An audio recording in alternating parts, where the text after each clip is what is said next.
Per acceptar la nostra invitació. Moltes gràcies a vosaltres. President Artur Mas.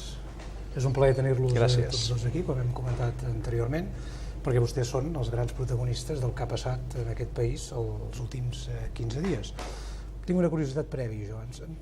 Converses d'aquest tipus que vostès dos es vegin, ho feien anteriorment? Ho han fet aquests dies? Ho continuaran fent a posteriori? Les tenien abans? Amb càmera segur que no. D'això n'estic convençut i agraït que sigui la primera. Vostès es veuen de tant en tant?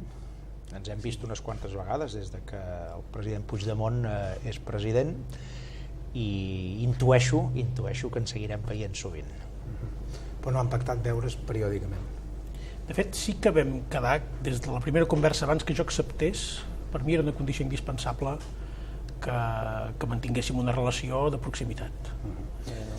Jo no hauria acceptat la responsabilitat si no hagués comptat com a mínim aquest element. Fa molt pocs dies vostès dos han pres unes decisions molt importants. Vostè ha renunciat a la presidència de la Generalitat i vostè ha acceptat ser investit president de la Generalitat. Han passat uns 15 dies. Suposo que cap dels dos s'ha penedit del que ha fet. Jo gens ni mica.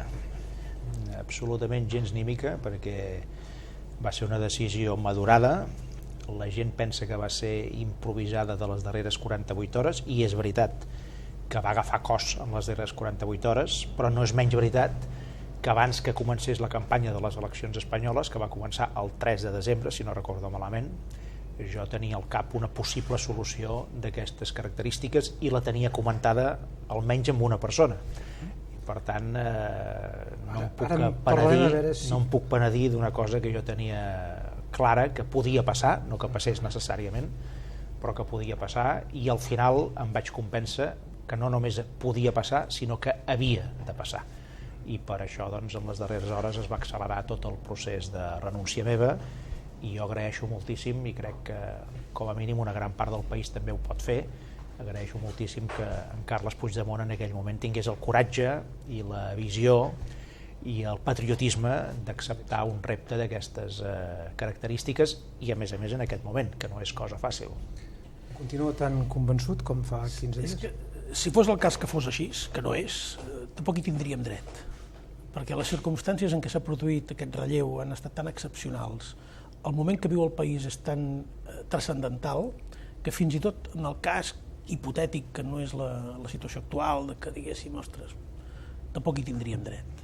I la gent em sembla que no ens ho perdonaria.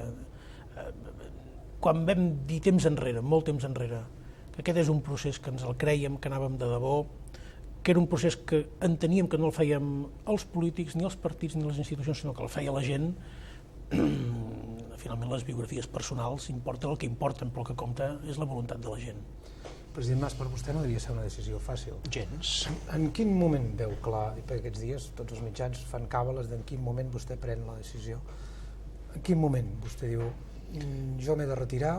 Jo la decisió definitiva, una altra cosa, són els prolegòmens d'aquesta decisió, com li he comentat abans, o les idees prèvies, però la decisió definitiva la prenc el dissabte al migdia, just abans de trucar en Carles Puigdemont, que en aquell moment era alcalde de Girona, era un dissabte al migdia, ho recordo molt bé, jo la vaig prendre aleshores. I per què? La raó, per què va ser aleshores? Doncs perquè aleshores vaig tenir constància que la CUP acceptava i signava una sèrie de condicions que de fet garantien l'estabilitat del govern i permetien que una renúncia feta per mi no només fos una renúncia, sinó que sobretot fos una inversió de futur de cara al país i de cara al procés polític que està vivint el país. Just 2 dies abans vostè se'n va anar a TV3, al programa .cat, sí, exacte. Va carregar, per dir-ho en termes col·loquials, contra la CUP i va dir, em quedo.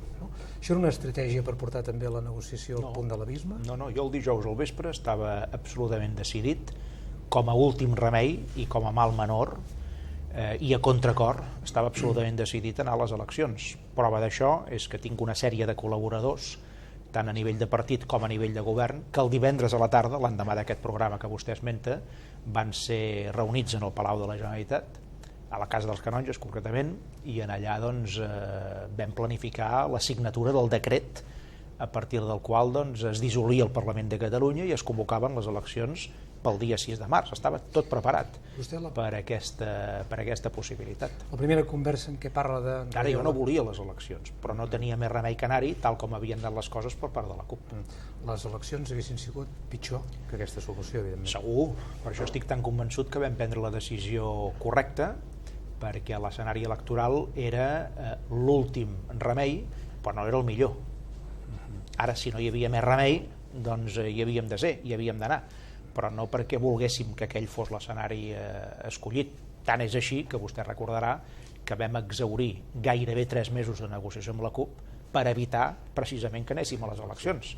Vam fer tots els esforços des de Junts pel Sí per evitar aquelles eleccions, i deixi'm dir-li que jo personalment crec que vaig fer tots els esforços possibles per evitar aquelles eleccions, negociant entre Junts pel Sí i la CUP, i negociant jo personalment també directament amb els representants de la CUP, però finalment la CUP va decidir, després del seu empat de Sabadell, va decidir anar cap al no, aquell diumenge 3 de gener, i a partir d'aquí ja vaig veure clar que no hi havia més remei que anar a les eleccions, sinó hi havia un gir total, absolut, inesperat en la darrera setmana. Vostè li comunica al president Puigdemont el dissabte al matí? No, jo el vaig trucar, és a dir, per ser precisos, el vaig trucar que devien ser entre les 2 i 1:45 del migdia, no sé si estava dinant o no. Havia acabat de dinar, Havies acabat de dinar ràpid perquè tenia feines domèstiques a fer. Sort que ja havia dinat perquè hi devia veure més clar a partir d'aquell moment. Aleshores el vaig trucar que devien ser això, el 3:45, les 2, 1:45, no recordo exactament l'hora. Sé que va arribar a 3:45 al Palau de la Generalitat, això sí que ho recordo molt bé, i em va sortir no, però vàrem acabar la conversa a 4:45 d'aquella tarda, 3 quarts d'hora després. Ell em va fer una sèrie de reflexions, no em va posar cap condició, però sí que em va fer una sèrie de reflexions que jo vaig tenir molt presents, i a 4:45 doncs, vaig trucar a la presidenta del Parlament, a la Carme Forcadell, per dir-li, escolta, pots convocar el ple per diumenge, no hi haurà eleccions, Junts pel Sí proposarà un altre candidat, serà en Carles Puigdemont, i com que la CUP havia acceptat que qualsevol proposta que fes Junts pel Sí seria votada en la primera votació, per tant en majoria absoluta, com així va ser, doncs es va desbloquejar tot. La CUP havia acceptat això, entre altres condicions, que per cert aprofito per dir que ha de complir. Perquè tem que no ho facin? I jo dic ha de complir. Parlem. Vostè ho comunica a casa seva també? Li diu a la seva senyora, als seus fills? A la meva dona li vaig... A veure, amb la meva dona, com que jo tenia aquesta idea poc o molt al cap i madurant-se, en les setmanes anteriors li havia fet algun comentari en aquest sentit, i en els meus fills també, en el meu gendre, n'havíem parlat entre tots plegats. Un fill meu que treballa als Estats Units i que havia vingut per les festes de Nadal, doncs també havia sentit aquesta reflexió, n'havíem parlat. I just el dia abans, és a dir, el divendres al vespre, en plena negociació amb la CUP a última hora, i abans de trucar al president Puigdemont, que en aquell moment era alcalde de Girona, doncs jo aquell divendres vaig tenir un sopar amb uns amics, i en aquells amics els hi vaig explicar com estaven les converses amb la CUP, els hi vaig explicar que la CUP doncs, acceptava tota una sèrie de condicions que de fet garantien l'estabilitat del govern, que acceptaven atribuir-se una part de la culpa significativa de tot el que havia passat, que hi hauria diputats de la CUP que s'adscriurien en les deliberacions de Junts pel Sí. De fet, tot anava a dir, escolteu, si el candidat de Junts pel Sí amb 1.600.000 i pico vots ha de renunciar per l'exigència portada al límit d'uns quants de la CUP, perquè la CUP ja s'havia dividit per la meitat en aquest procés, si això ha de ser així, el preu d'aquesta renúncia ha de ser que tot allò que és fonamental pel procés i pel país estigui garantit. Per això li deia que la CUP ara està a prova de la seva paraula, que no és poca cosa. M'agradaria saber què li va passar pel cap al president Puigdemont en el moment que vostè li va comunicar, però abans tinc una curiositat que evidentment no és una curiositat perquè és una pregunta que s'ha fet tothom aquests dies. Per què Puigdemont? Doncs miri, per diverses raons. Vostè sap que el dissabte al matí circula una terna de noms que diuen... Sí, soc perfectament conscient. Sempre he dit que no era l'únic nom possible a Convergència i a Junts pel Sí, però ara parlaré de Convergència perquè, de fet, ja estava acordat des de l'estiu passat, des d'abans del 27 de setembre, estava acordat que el candidat a la presidència de la Generalitat seria jo mateix i, per tant, una persona de Convergència. Si finalment no era jo, doncs Convergència tenia dret a defensar que es complís aquell acord dintre de Junts pel Sí, com així va ser. Dintre de Convergència hi havia diversos noms, afortunadament. Això vol dir que és un partit que ha aconseguit situar en primera línia persones madures, persones políticament preparades, persones amb el coratge suficient per acceptar reptes d'aquesta magnitud, que entren en un lloc de tanta responsabilitat com la presidència d'un govern i d'un país, i que al cap de 48 hores és de generar el comentari que aquella persona no va despistada, sinó que domina l'escena, que és perfectament capaç de contestar en un Parlament, que és perfectament capaç de dissenyar ja la implantació d'un govern, de les seves primeres decisions, i tot això en 48 hores. Tot això no està fet en anys. Què vol dir això? Que la feina de molts anys d'aquest partit ha permès en aquest moment prendre aquest tipus de decisions. Per què Carles Puigdemont, aleshores? Doncs miri, per 2 o 3 raons clares. Una, perquè era una garantia total i absoluta que el procés polític sobiranista català continuaria endavant. Ningú ho posa en dubte, això. Ningú. Vaja, els que estan cremats amb això i empipats són els que voldrien que aquest procés embarranqués definitivament i s'anés contra les roques. Aquests són els que estan empipats perquè en Carles Puigdemont sigui ara president de la Generalitat de Catalunya. Per tant, primera raó aquesta. Segona raó, és una persona que ja tenia en el seu historial i en el seu, diguem-ne, currículum la capacitat de gestió. El que fa un govern no és només un procés polític, sinó que s'ha d'ocupar del dia a dia. Això vol dir que s'ha d'ocupar de temes tan sensibles com la salut, o com l'ensenyament, o com l'atenció a les persones més necessitades, a les persones més vulnerables, a les persones que estan amb una marginalitat més gran dintre de la societat, o a la política d'habitatge, o a la del transport públic metropolità, o a les inversions estratègiques d'infraestructures, o a la negociació amb Madrid. Això requereix el dia a dia. Això requereix algú que sàpiga gestionar. I en Carles Puigdemont, alcalde de Girona, estava acostumat a gestionar la complexitat. I tercera raó, perquè jo, acostumo a escoltar les intervencions de les persones que es produeixen a dintre del partit o en diferents fòrums, àmbits, etc. I crec que en Carles Puigdemont és una persona que quan parla és interessant. És a dir, no és retòric. No és una persona d'aquelles que dius, bueno, ara parla aquest, doncs jo ara prendré uns 4 punts, etc., perquè el que dirà segur que ja m'ho conec, és al revés, una persona capaç de construir discurs, capaç de portar idees, capaç de portar idees noves, idees fresques, i tot això en aquest moment, en la política catalana i a Catalunya, crec que això és un valor afegit molt evident. Algú li havia dit que no abans? N'havia parlat amb alguna altra persona, no esmentaré noms concrets, però alguna altra persona havien fet algun comentari i en algun moment determinat hi ha persones que em van fer o recomanacions o valoracions i reflexions personals. I vaig tenir en compte les recomanacions i les valoracions i reflexions personals.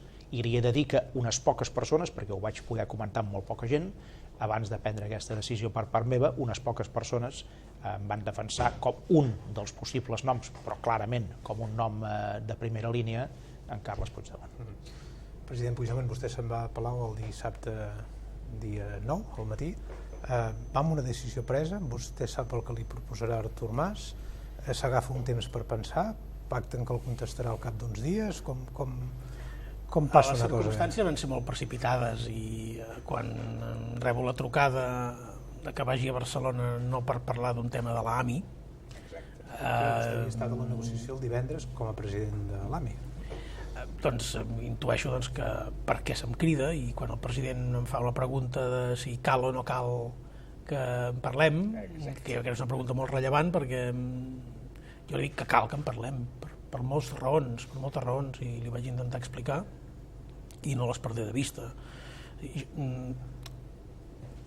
Deixa'm recular unes hores, i jo tenia un cert temor d'aquesta trucada, perquè jo estava instal·lat en una zona de confort, que era l'alcaldia de Girona.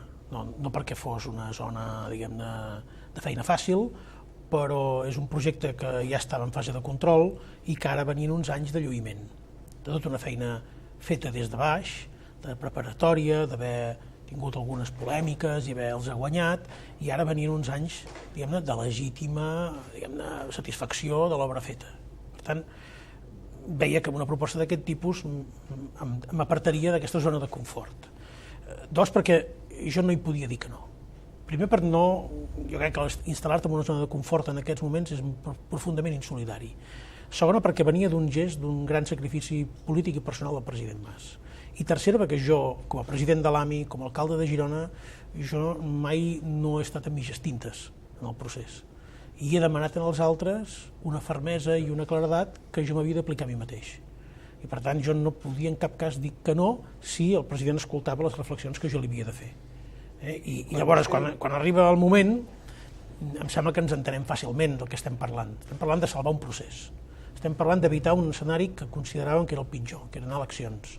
Estem parlant de continuar tenint l'oportunitat de dirigir pel carril central les decisions polítiques transcendentals que depèn d'aquest país en els propers mesos.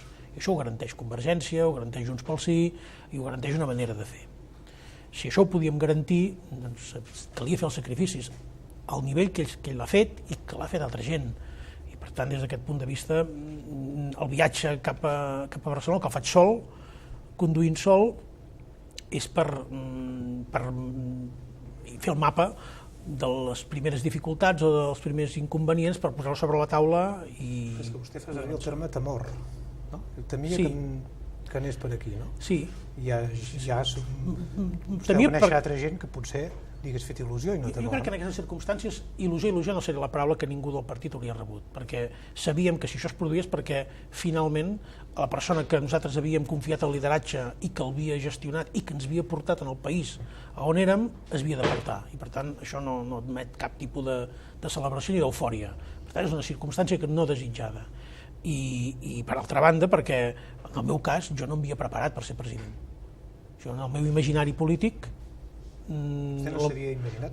Jo màxim que m'havia arribat a imaginar és que algun dia em fes una proposta per ser conseller, que jo ja havia decidit que sent alcalde de Girona jo no l'acceptaria mai, perquè em semblava que l'alcalde de Girona és una responsabilitat molt alta, però és obvi, jo no m'havia preparat des de cap punt de vista. Més aviat jo estava començant a imaginar com podia ser aquest període de 3 anys i mig que em quedava a l'alcaldia de Girona per complir la meva promesa de no continuar, de fer un relleu endreçat i de poder començar a albirar què faria amb la meva vida més enllà de la política. I sent que li cau la responsabilitat al damunt aquell mateix dissabte o ha anat prenent consciència de la transcendència d'haver dit que sí? I què sent quan vostè és president, quan li diuen... Jo no sóc una persona donada al vertigen, no he estat mai a la vida i per tant tinc un cert control que em dona una certa seguretat. A vegades això et pot portar a alguns errors i de tires directament, però això a la vida m'ha ajudat i crec que en moments importants vacil·lacions temorenques no van amb la meva biografia i estic content de ser així i per tant no sento vertigen, però sí que sento una enorme responsabilitat. La feina de periodista m'ha donat l'avantatge de poder veure amb un pam de terreny i en poca estona la complexitat d'una situació i te n'adones, no de tot, però te n'adones bastant del que et ve al damunt i n'ets conscient. I aleshores et preguntes una mica, fas aquella reflexió ignasiana, no? De qui soc, d'on vinc, cap on vaig.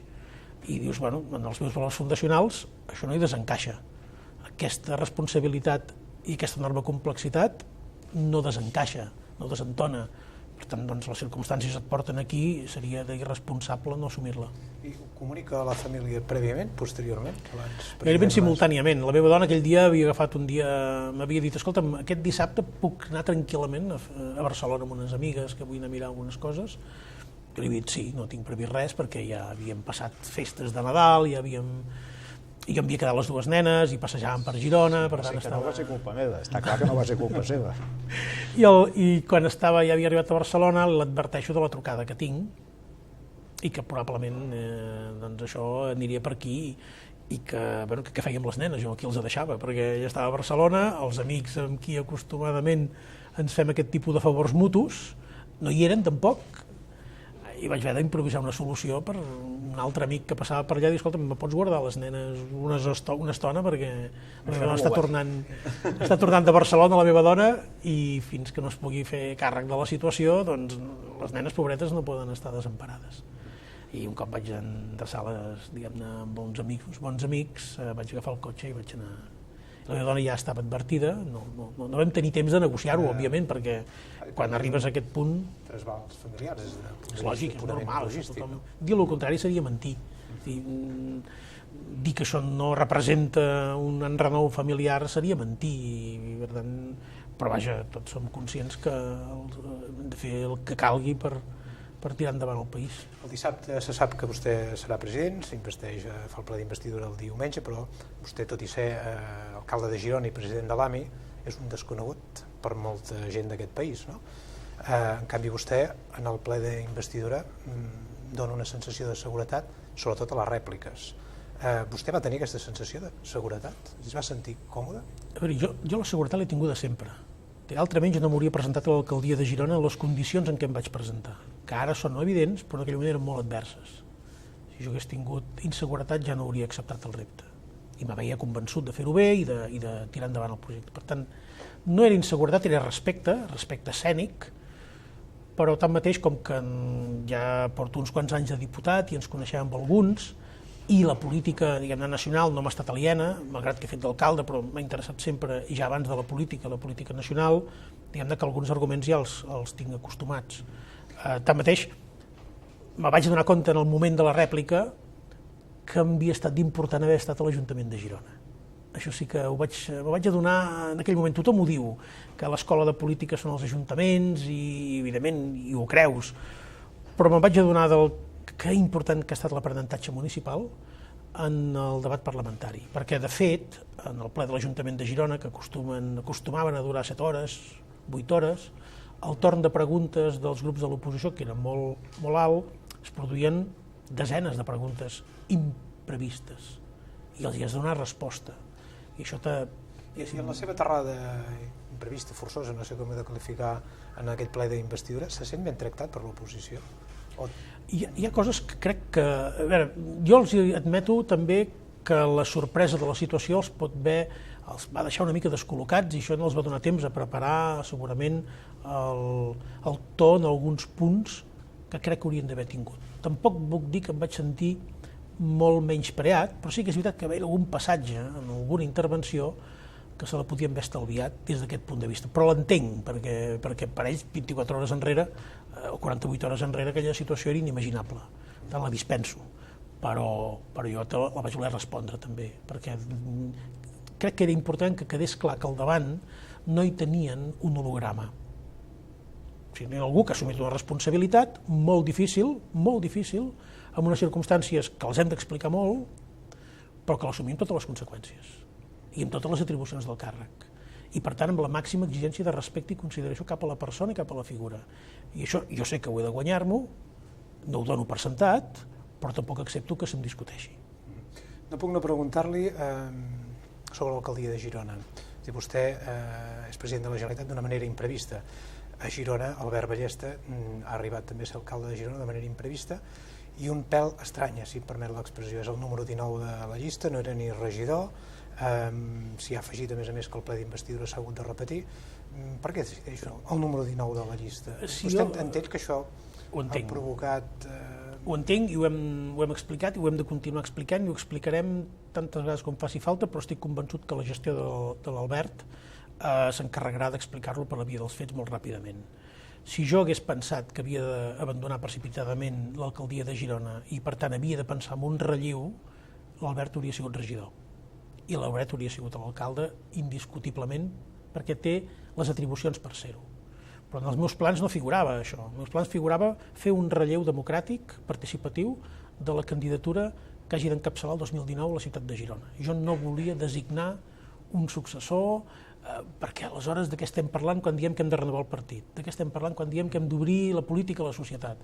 Jo volia que hi haguessin diverses opcions i, en tot cas, ajudar a fer un bon relleu. Per tant, no hi era. Sí que l'ha designat a dit, diguem. Esclar, les circumstàncies ens han obligat a fer-ho d'aquesta manera, però jo havia de mirar per la ciutat. I en aquests moments la ciutat de Girona està en les millors mans. Podia estar en moltes mans, però l'Albert garanteix solidesa en la gestió de govern, molta bondat i molta mà esquerra, molta cohesió del grup de govern i molt bon diàleg amb l'oposició, que farà molta falta. Per tant, jo estic absolutament convençut de les garanties que té l'Albert Ballesta, perquè el conec fa molts anys, perquè no és un desconegut, perquè ha estat portant la responsabilitat d'interior a la ciutat de Girona. Si em permet una anècdota que ajudarà a explicar encara més el perfil, essent delegat d'interior, per tant, essent d'alguna manera el representant dels conflictes i de les males notícies, va ser guardonat pel Col·legi de Periodistes amb la mosca grossa a la relació amb els mitjans. Per tant, això ja diu molt del seu tarannà. I jo crec que l'alcaldia de Girona, aquest és un tarannà que sumarà molt i que no prejutjarà que el partit hagi de tenir el debat que hagi de tenir sobre quin projecte vol presentar el 2019 renovat per continuar les millores que hem encetat. Una curiositat, vostè arriba al Palau de la Generalitat i en el despatx de president hi posa un timó que n'hem estat parlant. Una roda de timó. Una roda de timó. Vostè l'ha substituït? Està en blanc? Hi posa alguna cosa?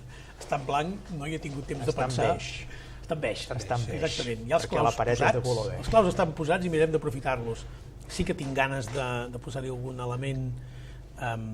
Penso demanar si l'Ajuntament de Girona em pot cedir alguna de les obres que té el fons artístic colossal i extraordinari d'algun dels autors que a mi m'agrada molt, Paco Torres Monsó per descomptat, que és el que jo tenia a l'alcaldia de Girona sobretot, i que és un dels grans contemporanis catalans desconeguts, i a mi m'agrada molt el seu discurs plàstic, per tant, probablement, però no ho he decidit perquè m'he dedicat a coses un pèl, no sé si més transcendents o no, però més urgents. President Mas, vostè, en el fons, s'ha tret un pes de sobre? Depèn de com s'abordi la pregunta. Si m'ho pregunta a nivell personal, és evident que sí. Jo sempre havia dit, especialment en les darreres setmanes, quan es qüestionava per part de la CUP la meva figura, etc., doncs jo sempre havia dit que jo tenia moltes raons personals per deixar la presidència de la Generalitat. Personals en tinc moltes, i algunes d'elles s'han conegut en les darreres hores. Ara tinc dues netes que no tenia, són les primeres, soc avi per primera vegada, tinc 59 anys, per tant encara soc un avi relativament jove.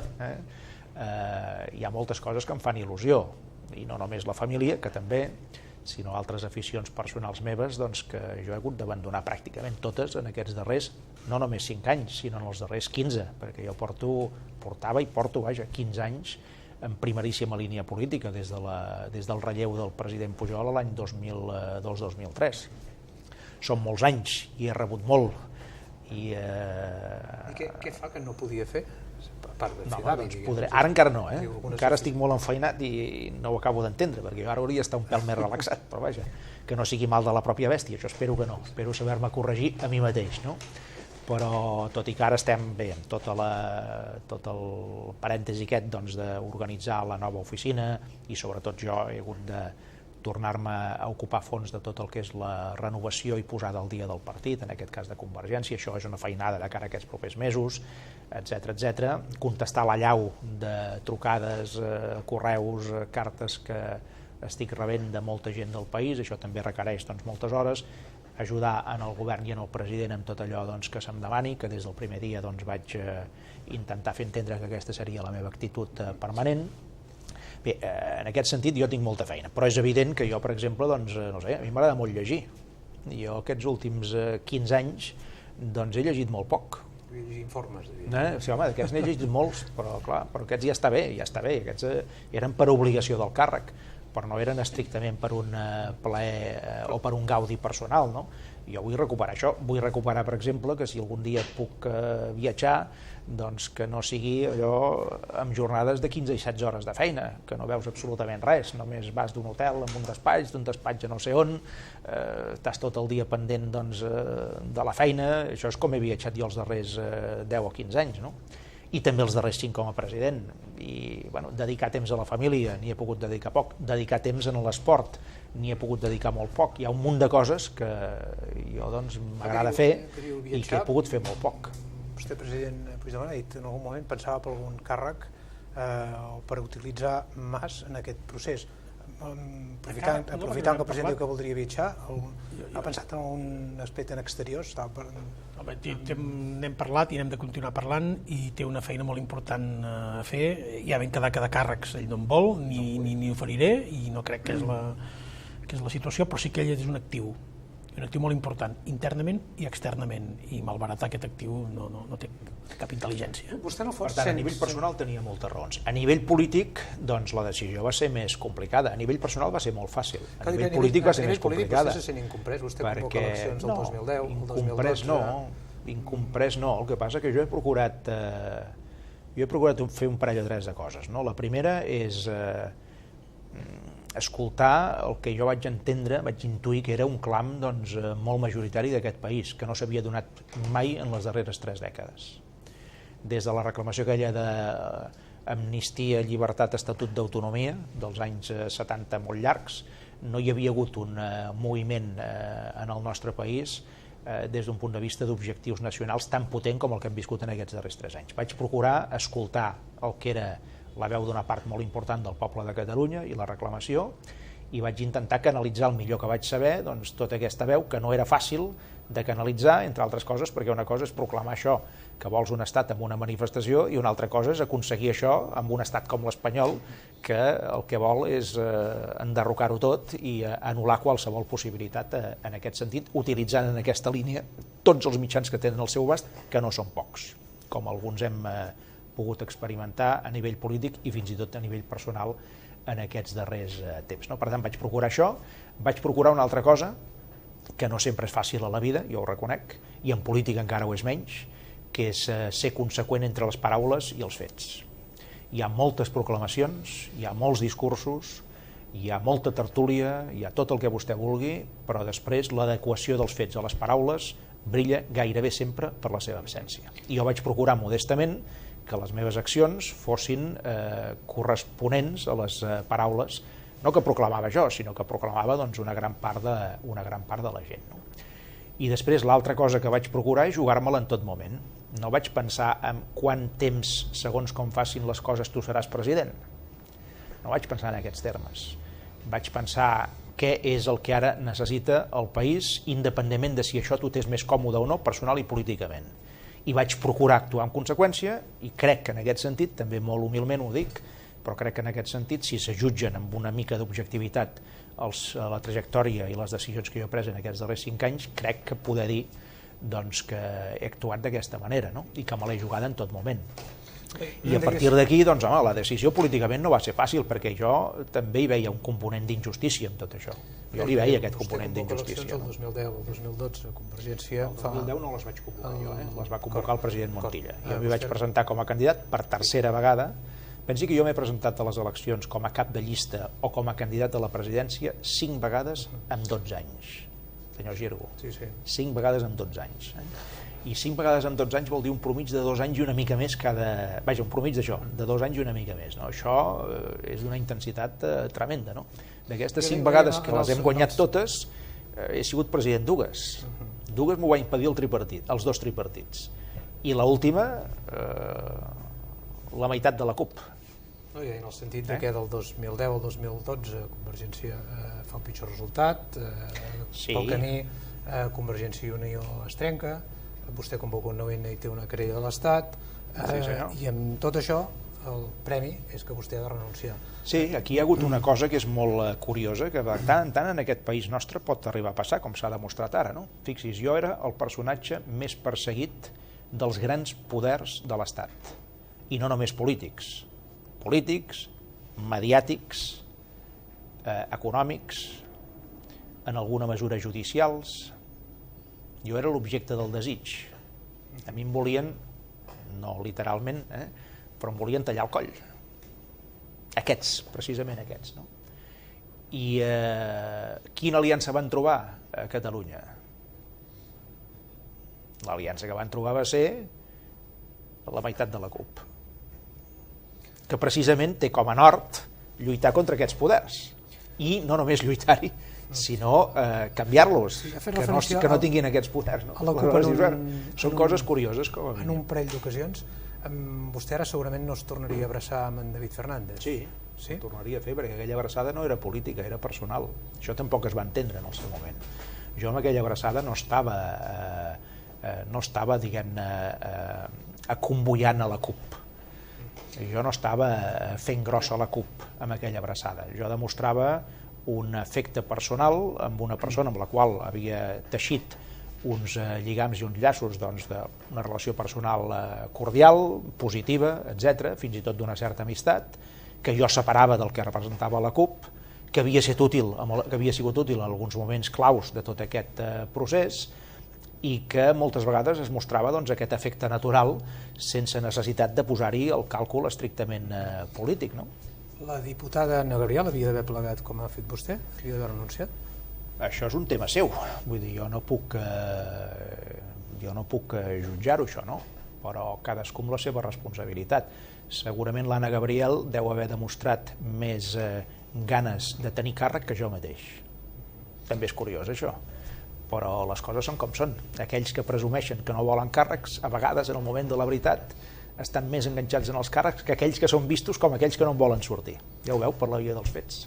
President Puigdemont, vostè amb la CUP s'hi entendrà? De fet, s'hi haurà d'entendre per força. La CUP ja ens hi hem entès, que és l'acord que tenim signat. Per tant, hi ha una feina feta que jo no he de fer, espero no haver-la de fer, perquè no em pertoquen a mi. Hi ha hagut un esforç d'arribar a un acord que ha costat molt, que ha tingut conseqüències grans, i per tant no ens hem de moure d'aquest marc en el terreny personal, en el terreny de la relació institucional, tots els esforços que facin falta en tots els grups, i la CUP per descomptat. Jo la CUP la conec força per la relació amb la gent de la CUP de Girona de 4 anys i mig de tenir-los a l'oposició, per tant conec una mica la cultura CUP i el món CUP. Jo estic convençut que ells faran honor a allò que han signat i que seran uns diputats i diputades lleials al compromís polític d'envergadura que han assumit, perquè jo entenc que també ells l'han assumit molt conscients del que representava. Per tant, no hem d'obrir un escenari de negociació nova amb la CUP, ja el tenim fet i ben fet, per altra banda. En el primer ple amb certa normalitat del Parlament va anar, permeti'm l'expressió, del canto d'un duro, que la CUP i Junts pel Sí no voten diferent. Al final, el que va passar és el que va passar. També és cert que aquesta era una proposta que venia d'abans d'arribar als acords, i la pròpia CUP es va encarregar de treure-ho del marc de l'acord parlamentari. Està aquí. Tindrem ocasions molt més transcendents que aquesta per comprovar que efectivament la CUP fa honor al pacte signat.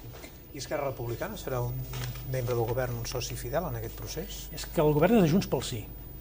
Junts pel Sí és una coalició molt diversa, que hi ha gent d'esquerra, gent de Convergència, gent d'altres sensibilitats, gent independent, i per tant anem junts, no som dos que ens hem trobat ara al govern, ja hem vingut junts al govern, per tant no hi ha cap tipus de risc que això vagi d'una altra manera. Permet que li respongui una cosa sobre la CUP, perquè jo porto l'acord a sobre sempre. Porto a sobre. I aleshores, quan de tant en tant es fan preguntes d'aquestes característiques, de si l'estabilitat del govern està garantida o no està garantida, de fins a quin punt l'acord té transcendència o no transcendència, aleshores només llegeixo el punt número 1, que és el primer, per tant el més important en aquest sentit, que diu que la CUP es compromet durant tota la legislatura a no votar en cap cas, diu en cap cas, en el mateix sentit que els grups parlamentaris contraris al procés o al dret a decidir, quan l'estabilitat del govern estigui en risc.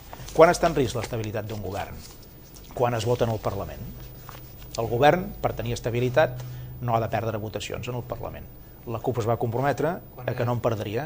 Per tant, jo estic d'acord amb el president Puigdemont, la CUP ara ha de fer honor en aquest compromís, que és un compromís solemne, i que no està fet per qualsevol cosa, està fet no perquè el govern sigui egoista i no vulgui perdre cap votació, està fet perquè ha de ser un govern fort, que ha de tirar endavant un projecte d'una magnitud brutal, tremenda, que tindrà davant seu tots els poders fàctics i no fàctics que intentaran que no se'n surti, i davant d'això hi ha una condició bàsica, prèvia, fonamental, essencial, que no es pot defugir, que és que aquest govern ha de tenir les espatlles cobertes a casa seva.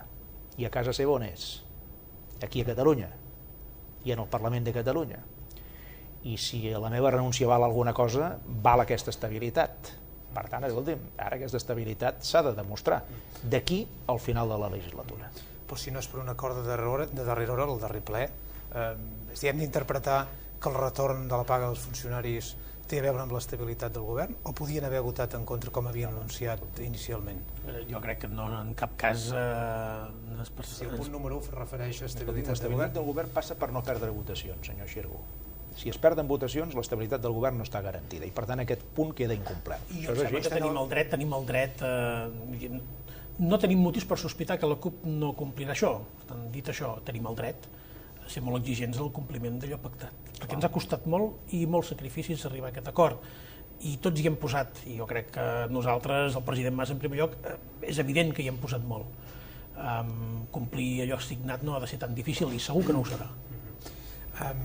Torno a les relacions que vostè té amb Esquerra, amb el vicepresident Junqueras, suposo que s'hi veu sovint, i vostè sap que hi ha analistes, tertulians, que vaticinen que hi haurà un desacord en un moment o l'altre entre allò que és, vostè ja sé que m'ha respost que és un govern de Junts pel Sí, no? Però que les discrepàncies que hi pugui haver entre Esquerra i Convergència faran mala fi en aquest procés.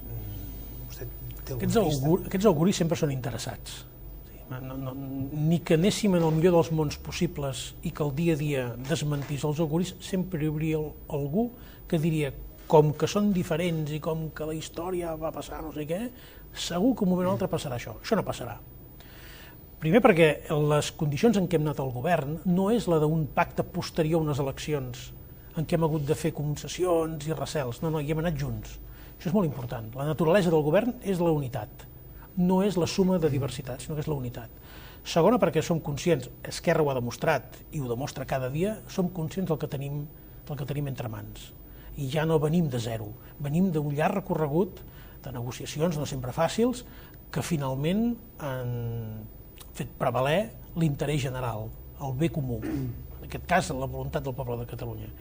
I de les hores que fa que ens relacionem, aquests primers dies, jo només puc dir que em genera molta tranquil·litat l'actitud de tothom, la gent d'Esquerra, la gent independent, els equips de col·laboradors que tenen, treballem molt colze a colze. Evidentment que hem de fer gimnàstica de la relació personal, perquè evidentment no teníem el grau de coneixença que teníem abans, però ja estem disposats, ho fem i dona resultats. Vostè és independentista de naixement, per dir d'alguna manera, no? de tota la vida. En un moment determinat vostè era l'independentista de Convergència. Vostè podia haver acabat sent militant d'Esquerra en un moment determinat? No, a veure, jo prenc la decisió de fer-me de Convergència l'any 83. De fet, jo vaig fundar la JNC Girona quan eren dos partits diferents i no hi havia doble militància l'any 81. Per què no em faig d'Esquerra aleshores? Jo anava a Fossar de les Moreres, jo anava a les manifestacions a Barcelona, però jo no em sentia identificat amb un model de societat que sortia declamat per gent del PSAN o gent de l'IPC, més tard gent d'Esquerra, no m'hi reconeixia. Per tant, dic, sí, potser coincidim amb la independència, però la independència jo la vull per un model de vida de les persones que s'ajusti al que em sembla a mi que ha de ser el model del conjunt de la població.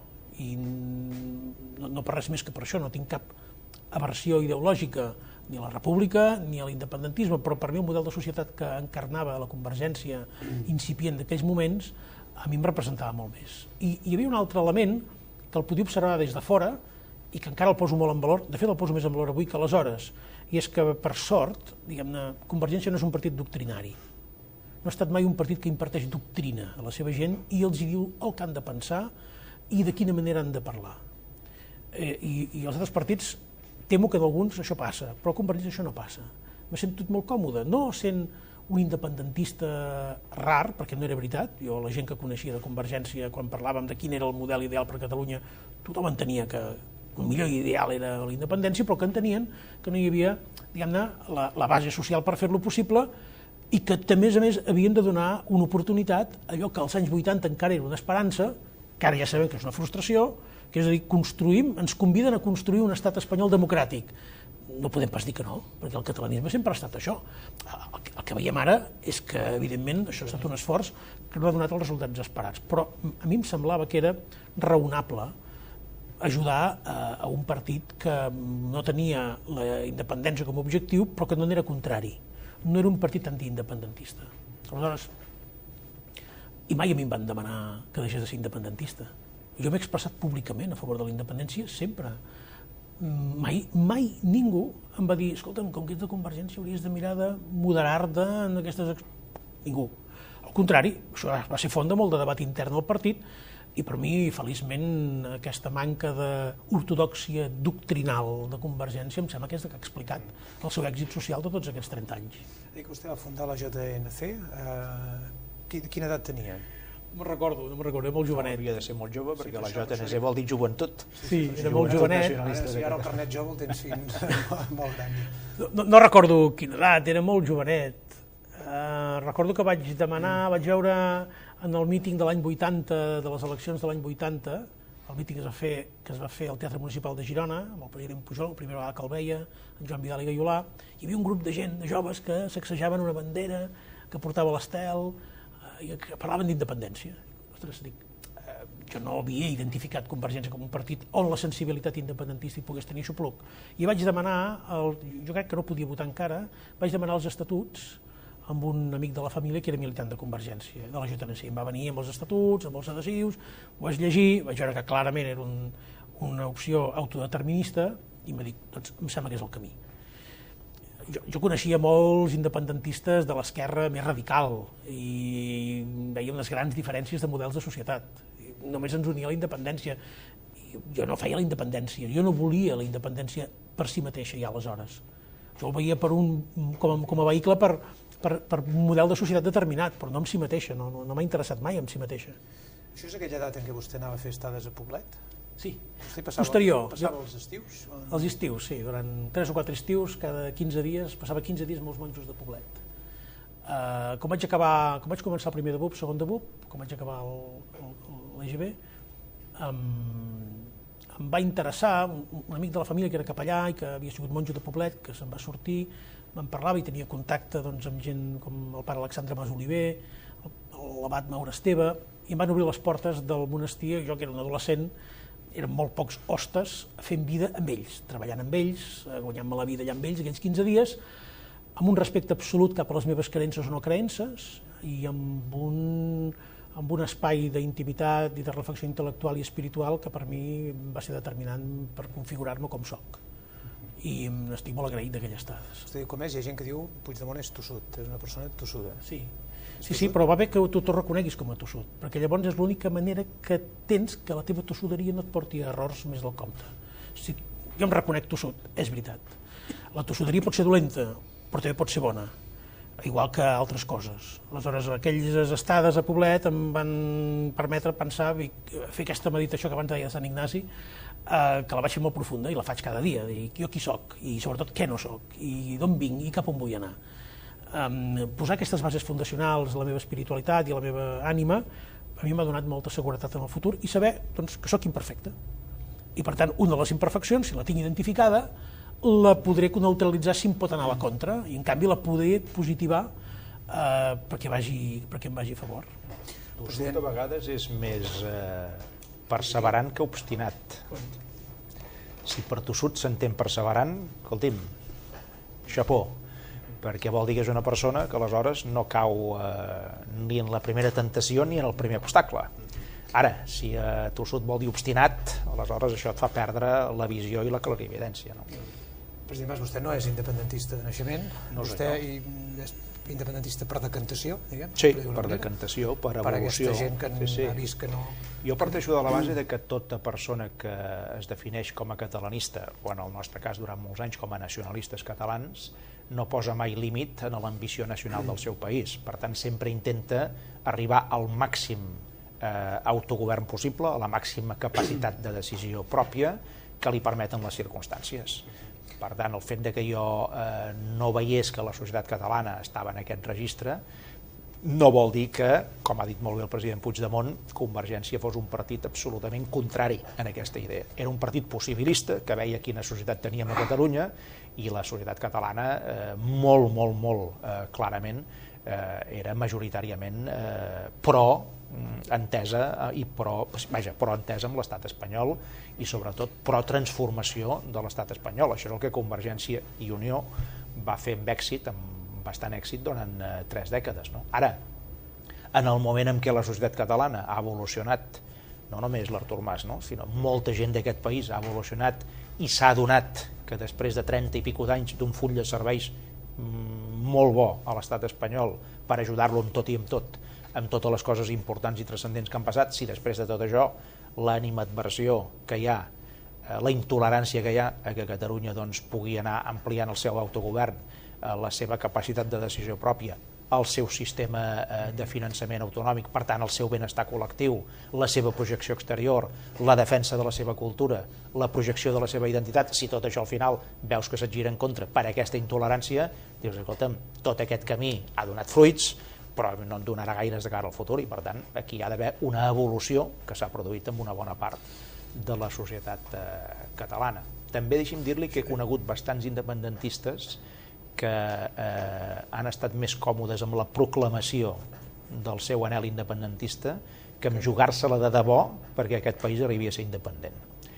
I en el balanç d'una trajectòria, en el balanç d'una vida també i d'una acció política, probablement el que compta és qui se l'ha jugada més a l'hora de la veritat. Això, si em permet, és el que a mi em va passar justament en aquestes edats que comencen a venir manifestacions. Jo anava al Fossar de les Moreres, hi havia una gran excitació, unes grans proclames, i cada any som més, cada any eren menys, i d'un any a l'altre deia, no hem canviat gens, no hem canviat el discurs, la gent que fa el discurs és una més vella, diu el mateix discurs, i en el país no ha passat res. Dic, aquest camí no ens portarà a la independència. I per això vaig preferir anar menys satisfet a casa, menys autoconvençut, a canvi de poder contribuir pacientment a que algun dia hi hagués una generació que estigués en condicions de proclamar la independència. Parlava de si vostè era de naixement o era per decantació, en el sentit que vostè es va preparar per ser president de la Generalitat, se l'associa, vostè potser em desmentirà, forma part de l'elit o d'una determinada elit. Per aquesta elit, quan vostè fa aquest pas i és ferm, per alguns deu ser un traïdor.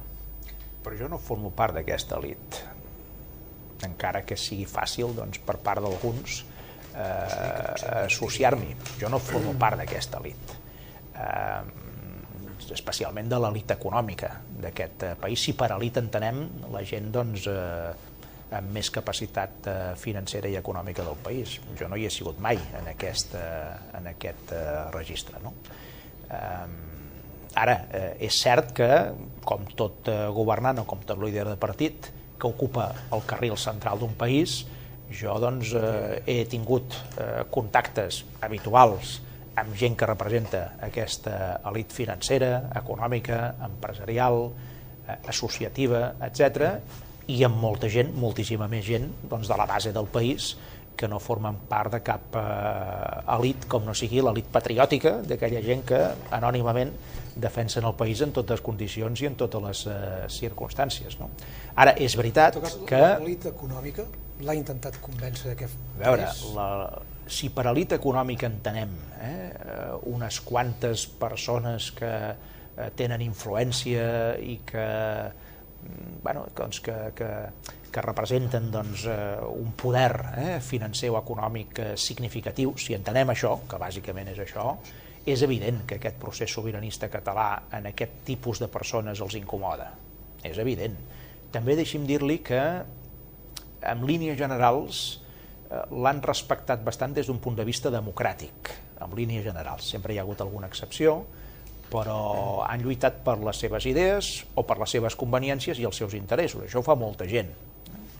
I és evident que, com que ells podien pressuposar que jo era una persona més moderada, diguem-ho així, doncs que no me la jugaria com me l'he jugada en els moments de la veritat, quan aquests moments s'han produït perquè hi ha hagut una part del país que ha canviat de xip i de mentalitat i ha vist que hi havia un camí que fins ara no s'havia explorat seriosament, però que aquest camí existeix, que és el de la sobirania de Catalunya i el d'arribar a tenir un estat doncs, com tenen la majoria dels altres països, petits o grans, de la pròpia Europa on nosaltres volem ser. No? En aquest sentit, un traïdor, jo crec que seria excessiu aquests termes, però segur que hi ha hagut frustracions. Segur que hi ha dit, i alguns m'ho havien dit, jo havia votat en Mas pensant-me que era d'una manera i ara resulta que em surt un Mas que és d'una altra manera. No? I jo crec que no he canviat tant en aquest sentit, perquè sempre he procurat ser conseqüent i per tant doncs, i posar-hi coratge, i potser a vegades m'ho apreciaven això perquè estava més a prop d'algunes coses que amb ells que ells defensaven més, i quan això ha estat al contrari, doncs jo he actuat de la mateixa manera, amb la mateixa perseverança i amb posant-hi la mateixa capacitat de decisió que havia posat en altres àmbits. Ha rebut pressions? Pressions no, perquè tampoc m'he deixat pressionar, sincerament. I com que vaig aprendre d'un mestre meu a l'escola doncs, que la força del caràcter és una cosa important a la vida d'una persona, aquesta força del caràcter doncs, poc o molt la coneixen i sabien que difícilment em podien pressionar, perquè segurament l'efecte contrari hagués estat molt pitjor si jo m'hagués sentit pressionat. No? A més, jo sempre he volgut tenir bona relació amb tothom i també amb aquest tipus d'èlits econòmiques i financeres, perquè sé que fan una contribució en el país que en alguns casos és molt significativa i molt important, i un governant que vulgui ocupar l'espai central del país ha de poder tenir relació amb tots els estaments del propi país, més o menys influents. Aleshores, pressionar-me no, ara que vaig rebre suggeriments, que he escoltat reflexions, fins i tot debats intensos, on a mi se'm feia veure que aquest camí no portaria enlloc, que això ens portava al desastre col·lectiu, que tot això no tenia recorregut, etc. Sí, això evidentment se m'ha dit, i jo ho he contraargumentat, i sempre els deia, escolteu, accepto que això sigui molt difícil, com dieu, ho accepto plenament, ho he dit públicament des del primer dia, res no serà fàcil, jo hi afegia, però tot és possible. Ara, doneu-me una alternativa millor. Jo sempre els deia el mateix, doneu-me una alternativa millor en aquesta. I perdoni que li digui una cosa, i no n'hi havia mai cap.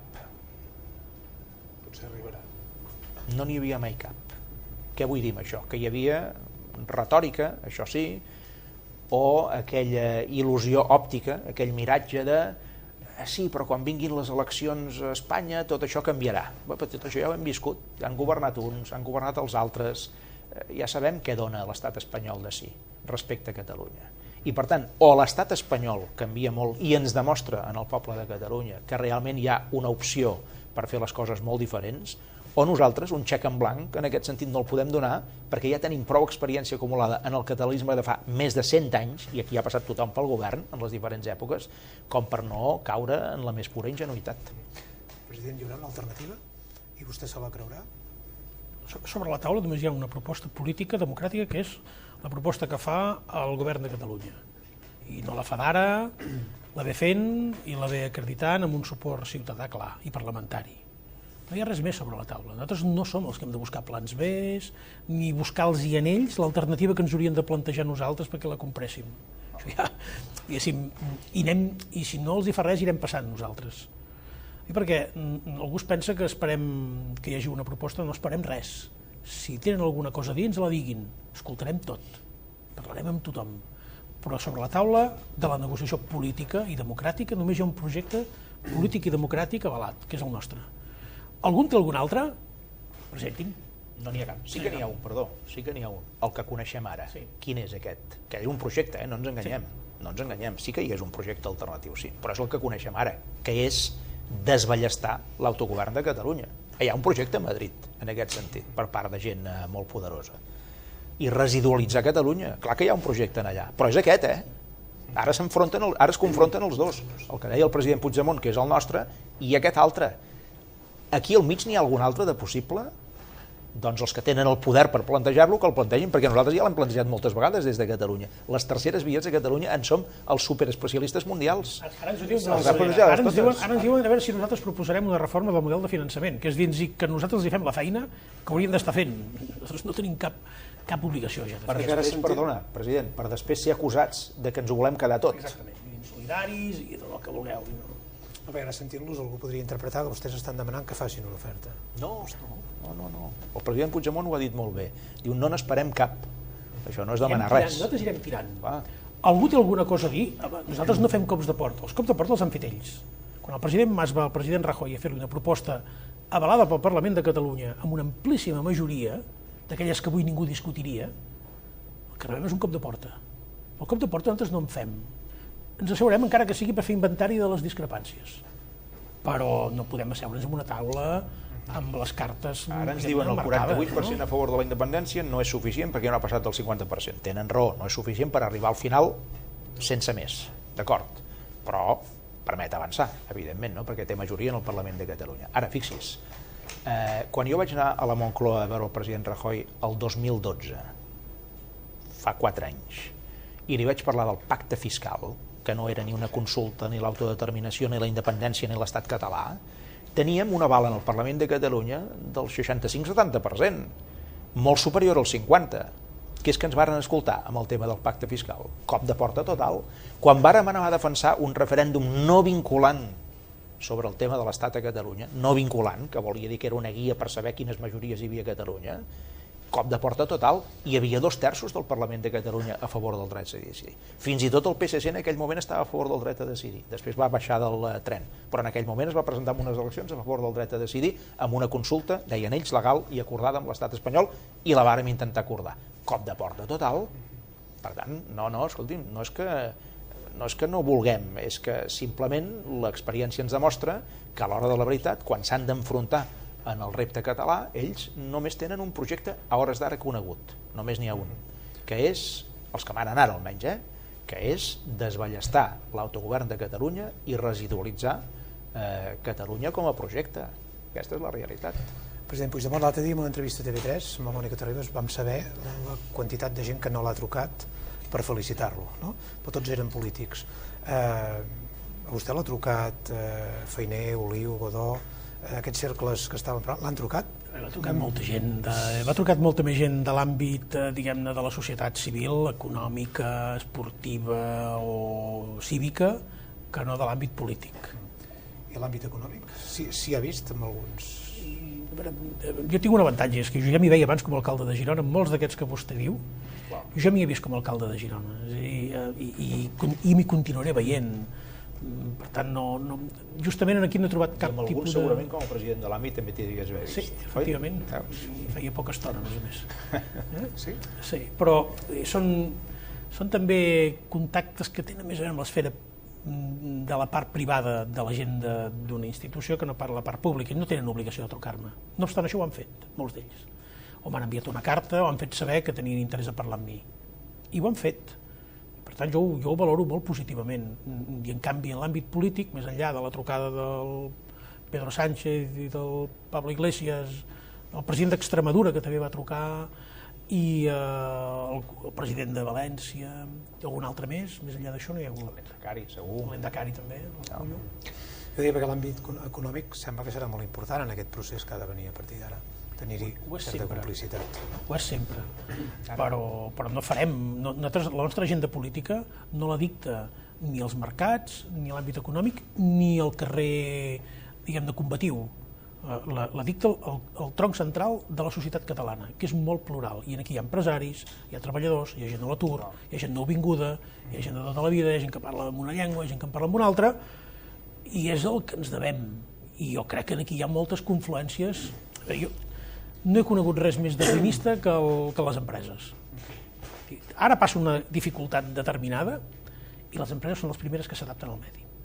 I ho fan perquè tenen un esperit d'emprenedor, de superació de les dificultats, que és que els ha portat a ser on són. També quan parlem d'economia, de tota manera, tenim tendència a citar 2, 3, 4, 5 noms, i jo vull recordar que en moments molt claus d'aquest procés sobiranista català hi ha hagut manifestacions públiques, per tant no només en privat, de moltes corporacions i entitats molt representatives del teixit real econòmic d'aquest país. Associacions empresarials, patronals, cambres de comerç, gremis, associacions, un munt. I això també és economia, col·legis professionals, clar, això també és l'economia del país. Vaja, l'economia del país bàsicament és això. Ara, clar, aquests no surten normalment en la portada d'un diari de gran circulació. Pot ser, no hi surten alguns pocs, però no oblidem que aquests també hi són, i a l'hora del vot, el vot d'aquests milers i milers i milers és exactament el mateix que el dels pocs que representen l'elit política o econòmica o financera o comercial o professional o la que sigui. Com vostè diu, estic preparat perquè fabriquin qualsevol cosa de mi, és perquè vostè sap que ara buscaran el que sigui. No, és perquè ja ho han fet abans. Ho han fet el president Mas, ho han fet l'alcalde Trias. Vostè ja té experiència. Per tant, tota l'experiència. I com que no hi ha límits en això... D'algunes coses que s'han publicat aquests... Vostè ha seguit el que es publicava? Han seguit coses, però tampoc no amb la profusió amb què s'han publicat, perquè, entre altres coses, per la meva salut mental és millor que no cal, perquè no estem parlant d'informació. Estem parlant d'aquell concepte que alguna vegada hem posat sobre la taula del que vol dir la colonització. La dominació de l'altre consisteix a colonitzar-te l'imaginari. Jo no vull que em colonitzin el meu imaginari, ni el meu ni el meu entorn.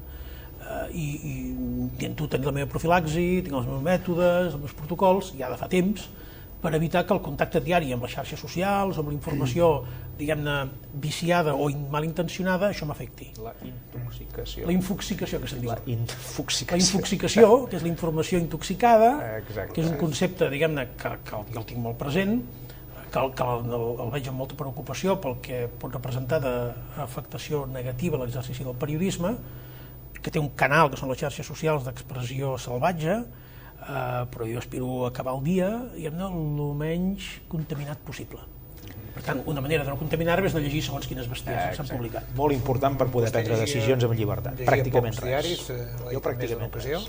Jo entenc que el president Puigdemont és una mica més sensible que jo, perquè ve del món que ve, però jo, acumulant l'experiència que vaig acumular, hi va haver un moment en què em vaig convertir en un personatge gairebé impermeable a tota aquesta intoxicació que jo en dic, o els especialistes en dieu infoxicació. Jo em vaig convertir en un personatge impermeable. No mirava la televisió, no mirava informatius? No. Vaja, no llegia diaris. Ara hauria de llegia un punt avui. Esperi. Jo llegia algun article d'algun diari, coses que m'interessaven a mi, coses doncs de la política internacional, coses del món econòmic, clar que llegia coses, i me'n feien arribar moltes. Ara, la sistemàtica d'anar a les pàgines de política que parlen de tu, aquesta la vaig marginar absolutament, o les tertúlies quan opinen sobre tu, fora, o les notícies de la televisió que parlen sobre tu, fora també, per una raó molt senzilla, no perquè no acceptis la crítica, perquè la crítica sabia que n'hi havia molta, sinó per poder tenir llibertat de decisió, perquè si tu estàs pendent d'això, al final acabes mentalment presoner i, a més, víctima de totes aquestes campanyes que moltes vegades no són informació, que moltes vegades és per desestabilitzar-te, perquè tu precisament no puguis decidir o no puguis decidir bé.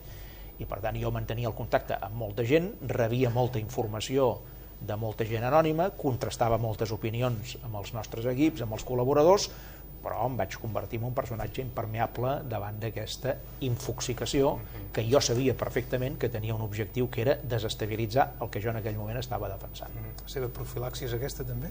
No llegir... No cal que ho sigui tant. No en aquest extrem, però jo, no d'ara, jo selecciono molt bé què llegeixo, com ho llegeixo, i què no val la pena llegir. El meu temps és finit i la meva qualitat de vida passa per damunt de segons quines coses. Perdre el temps llegint pamflet, jo no ho faré mai, ja fa molts anys. Abans de dedicar-me a la política, quan analitzava el tema dels blocs d'informació que començaven a sortir de manera incipient a la xarxa, teníem el debat sobre els comentaris, els perfils anònims, tot això, jo vaig elaborar un decàleg que vaig compartir amb molta gent per dir què val la pena i què no val la pena que llegim. No val la pena. Si un blog és anònim, que a més no posa fonts contrastades, que té uns links, diguem-ne, només parcials, no val la pena. Potser algun dia publicarà alguna cosa certa, potser sí, però generalment allò no tindrà interès. En canvi, hi ha mitjans de comunicació que són molt crítics, però que raonen la crítica, que a mi m'interessen molt. N'hem parlat algunes vegades, algunes capçaleres que són obertament contràries al procés però que són molt respectuoses amb el dret democràtic i que tenen articulistes que estan opinant exactament el contrari de cap on anem, però que ho argumenten. Això val la pena ser llegit i ser escoltat, i aquests també fan l'esforç d'escoltar-te a vegades. Doncs això sí que a mi m'interessa també, sobretot, la visió exterior del país i del procés del país, que em sembla que ens ajuda a agafar perspectiva tots plegats. Aquests dies... Vostè tria les pel·lícules que va veure? Sí, i les obres de teatre? Evidentment. També. I els llibres? I els diaris també. I els llibres? I per què no la informació?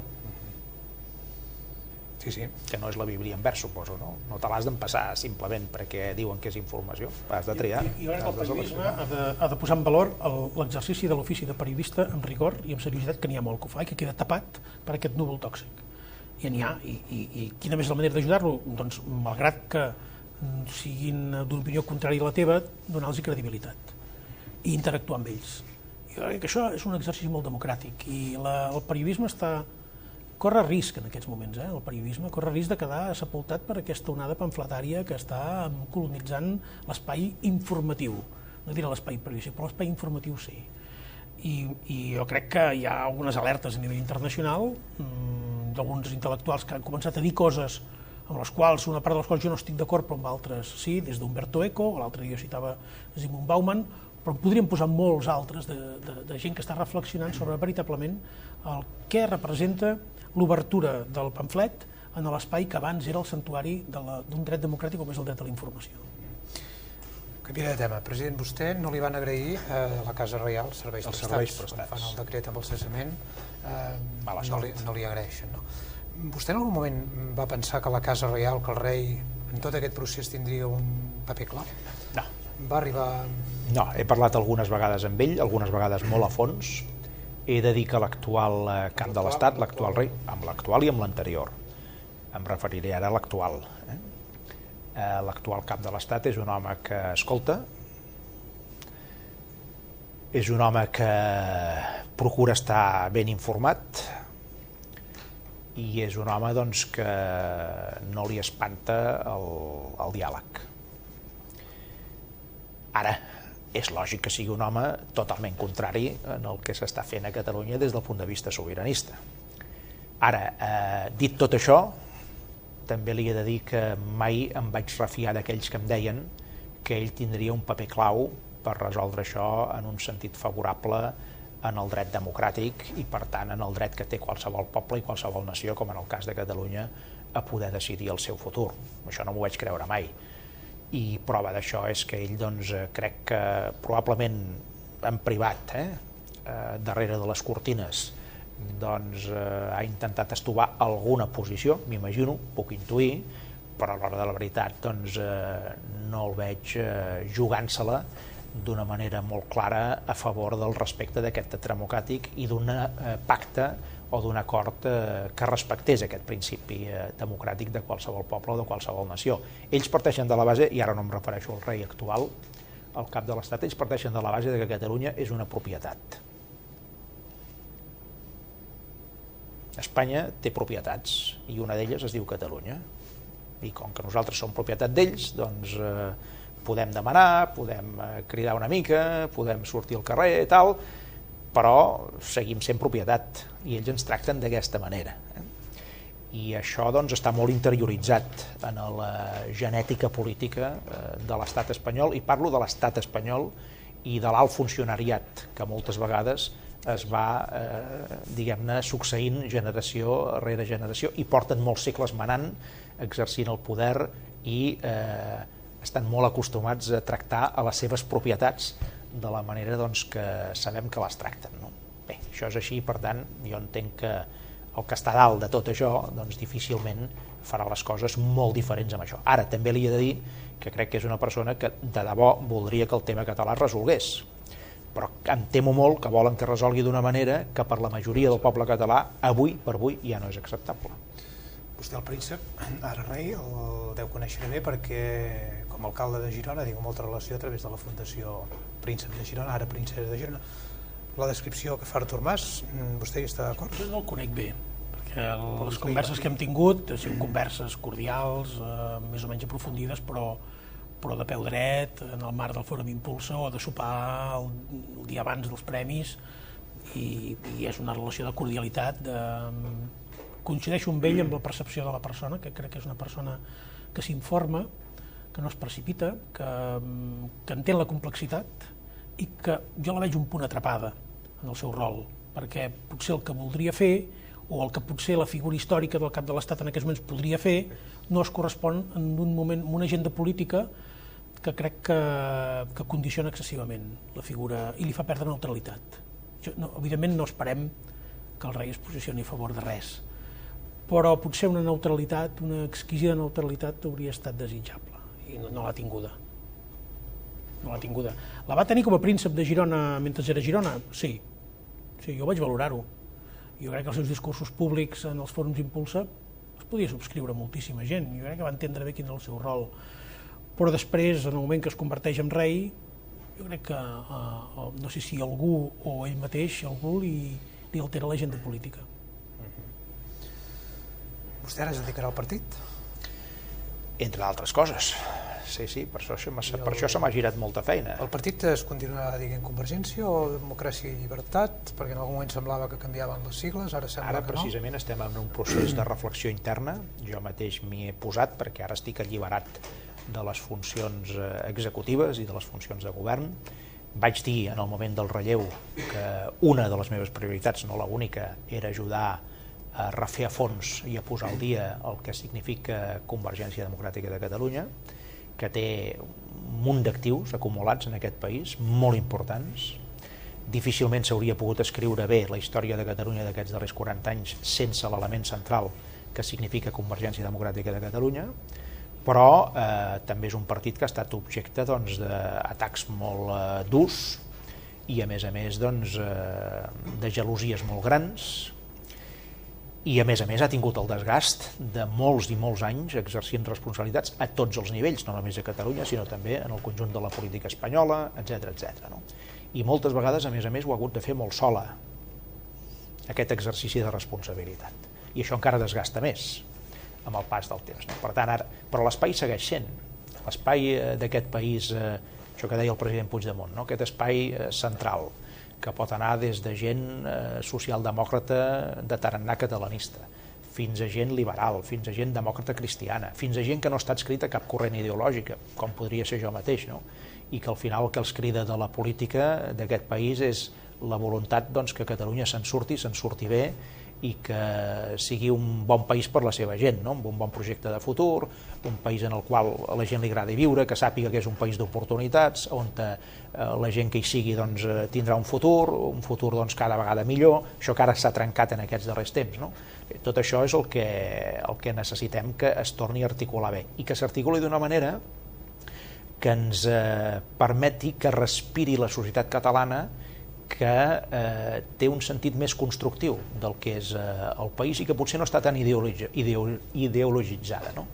El que està molt ideologitzat, aquest acaba defensant allò a peu i a cavall i no surt d'aquell marc que moltes vegades és un marc petit. No? Convergència és exactament al revés. Convergència té la vocació, es digui com es digui en el futur, ja veurem, això està en procés de reflexió en aquest moment, però té la vocació de representar aquest esquema central de país, aquesta part central de país, de gent que segurament no té una ideologia absolutament travada en el seu interior, gent tolerant, gent amb mentalitat oberta, capacitat d'adaptar-se en el canvi dels temps, sabent que un país no només el construeixen les administracions ni els estats, sinó que bàsicament el construeix la seva gent si té un bon canal per construir-lo, i està cridada en aquesta responsabilitat. Convergència ha sigut això, ha estat desgastada en aquest rol, però està viva, molt viva, en molts sentits, i ara simplement hem de posar-la al dia, independentment de si el nom és aquest o no, que no és el més important.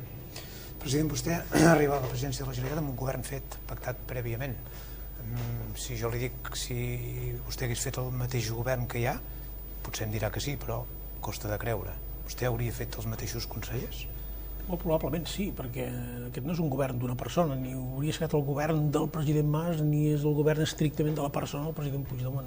És un govern de Junts pel Sí, és un govern que té un empelt en la política i un empelt en la societat civil, perquè aquest és un moviment que en gran part també neix de la gent i que té l'obligació de complir un mandat democràtic. Finalment, les persones som els encarregats de fer-ho possible, però no som els rellevants aquí.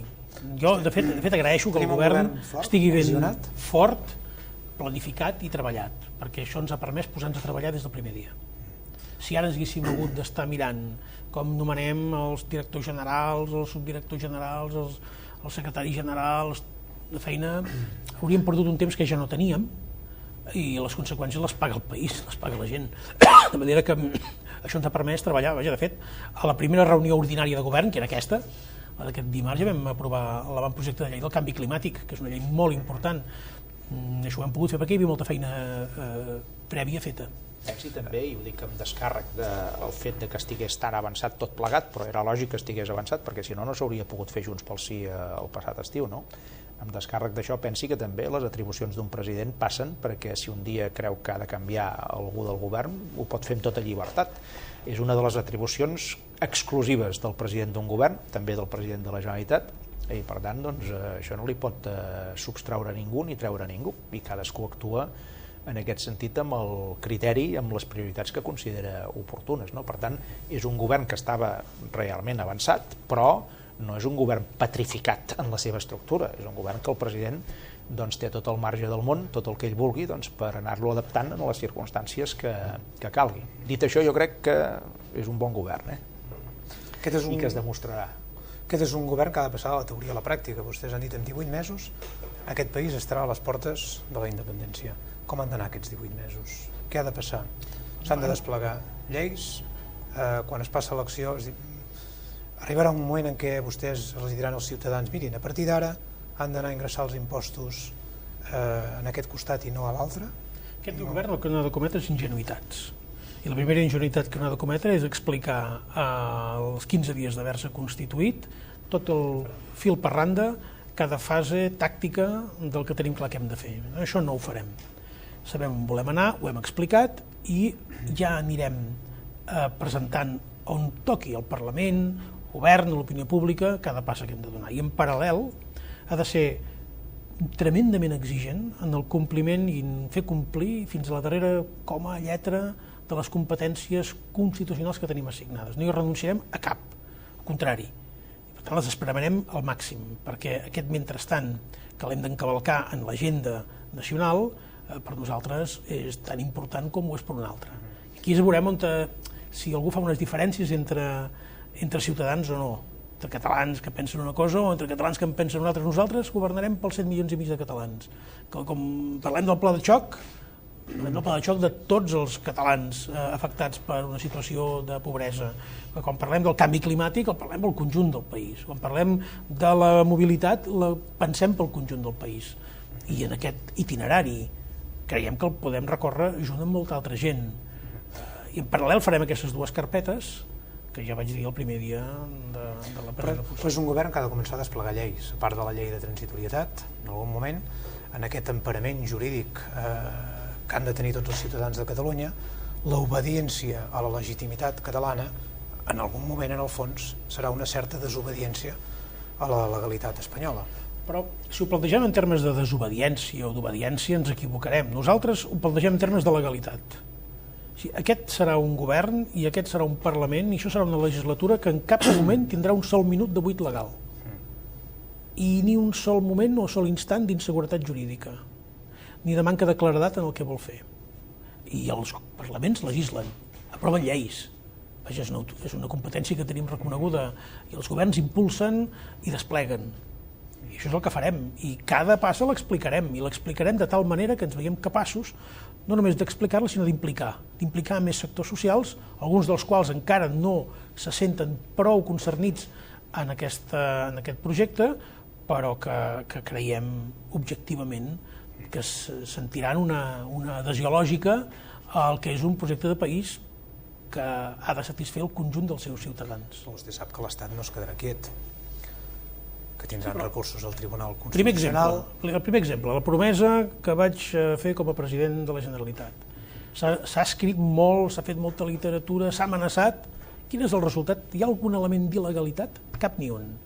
Hi ha algun element que permeti anul·lar l'acte de promesa? Tampoc.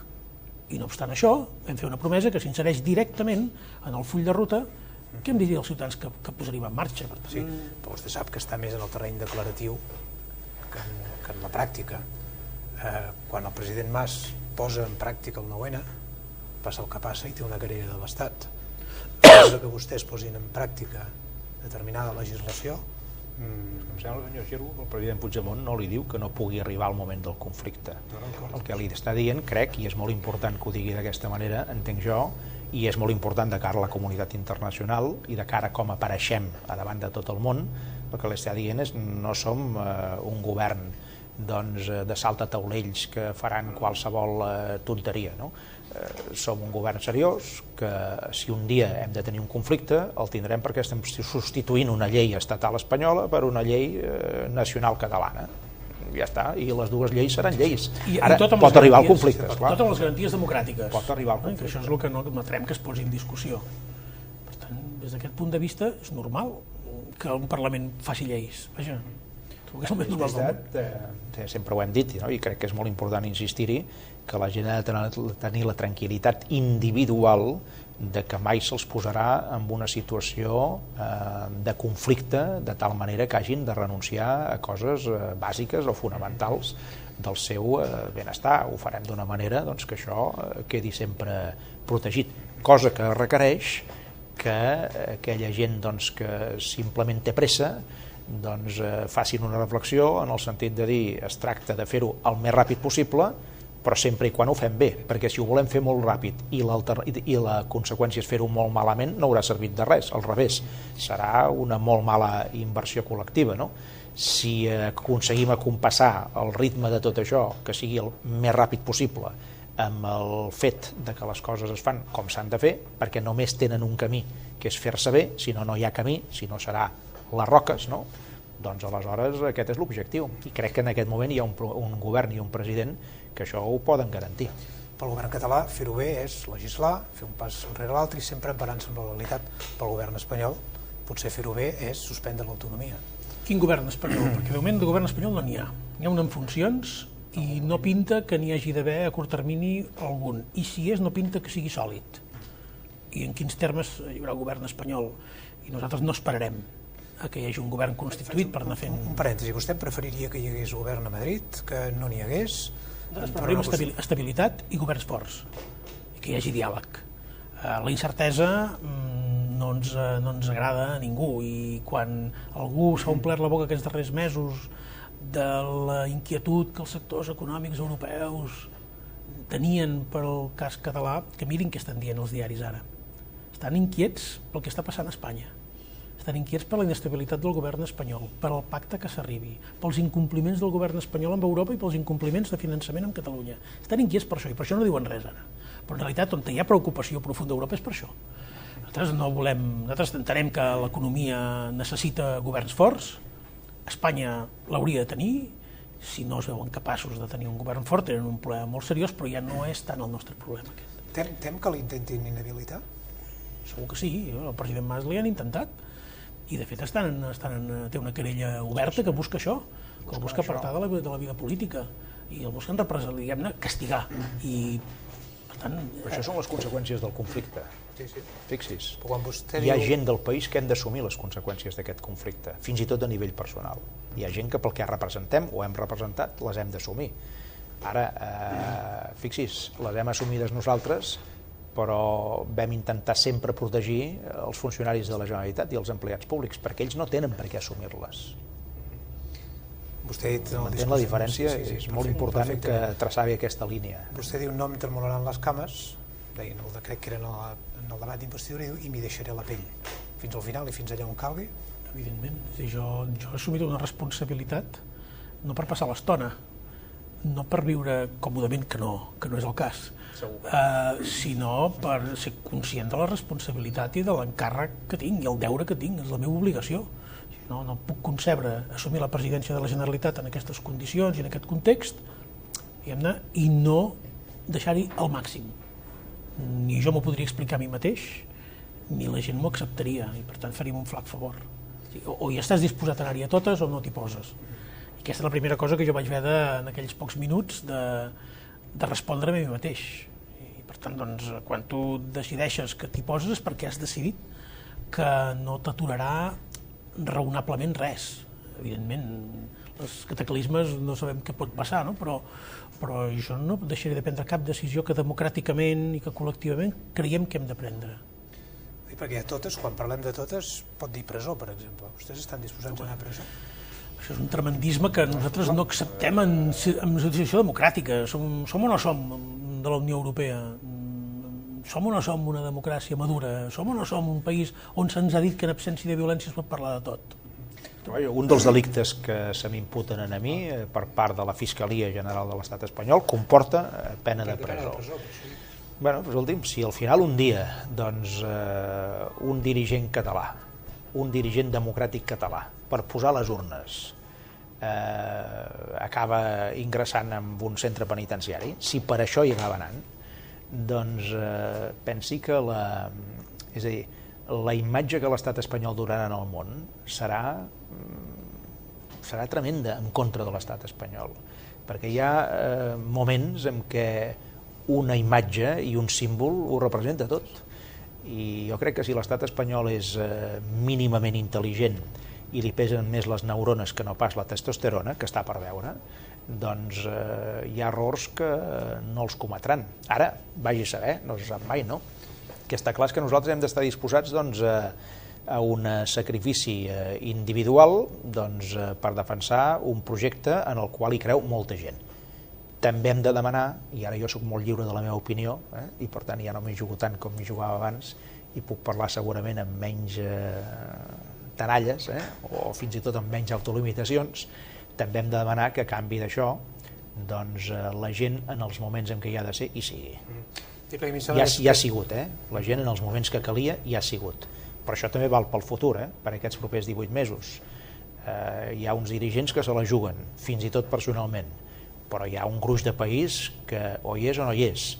Si el gruix de país hi és, justifica que els dirigents se la juguin. Si el gruix de país no hi és, doncs escolti'm, aleshores és un gest inútil i llavors no té cap sentit.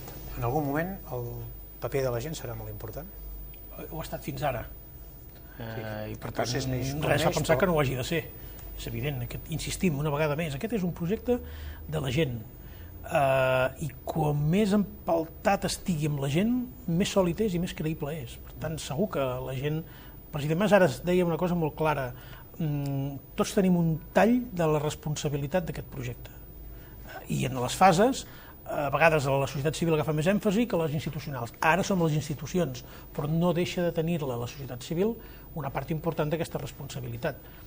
Si l'evolució dels fets comporta que hi hagi d'haver mobilitzacions o expressions, segur que hi seran, perquè hi han sigut fins ara, i res fa pensar que la gent hagi desertat.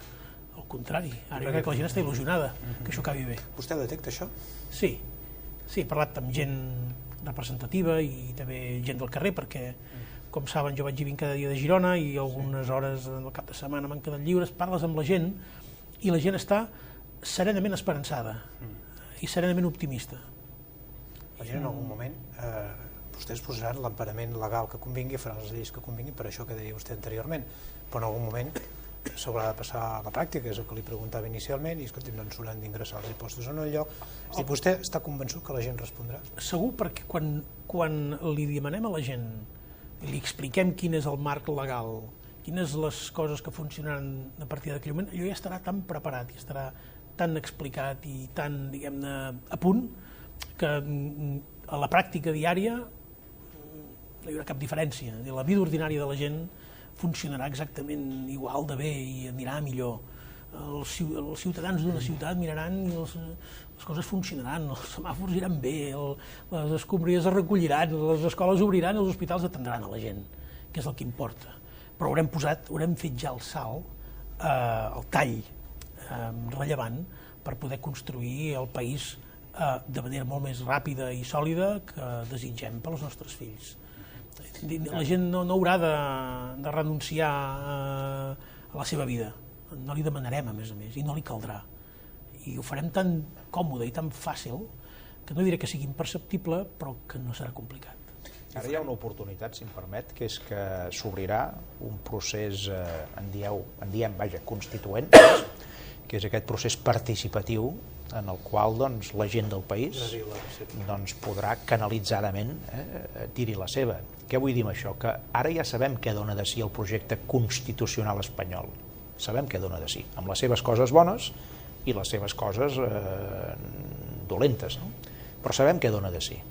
En canvi, el que no sabem encara què dona de si és un futur projecte constitucional català.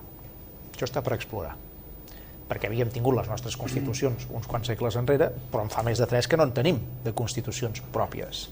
Per tant, aquesta possibilitat d'arribar a tenir un projecte constitucional català d'àmplia participació, de base, no?, on tothom pugui intentar transmetre la seva opinió, etc.